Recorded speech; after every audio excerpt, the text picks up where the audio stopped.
peut vivre tout à fait normalement, et ceci, c'est lié au fait que, fort heureusement, les outils à disposition pour traiter un cancer localisé, eh bien, ces outils ont énormément évolué.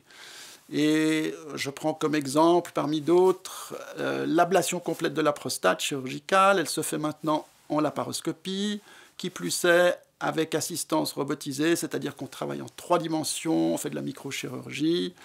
Et là, vraiment, on a pu progresser et rendre cette intervention mini-invasive. Donc, les patients restent 3 jours à l'hôpital, ils saignent quasiment plus, et ils reprennent leur activité professionnelle, pour autant qu'elle soit sédentaire, après environ 3 à 4 semaines.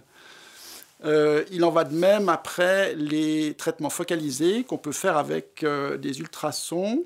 Eh bien là, on a vraiment un impact sur la qualité de vie qui est extrêmement faible. Ce qu'on peut craindre, évidemment, quand on fait ces traitements, c'est l'incontinence urinaire et l'impuissance.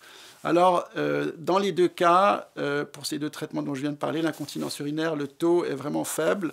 Il y en a quand même des incontinences significatives, mais ça frise la véritable significativité, c'est-à-dire 5%, ce qui est quand même faible. Et puis on a bien sûr, s'il faut y remédier, des artifices. Donc je crois que ça ne doit pas être un obstacle à se faire traiter, vraiment plus maintenant.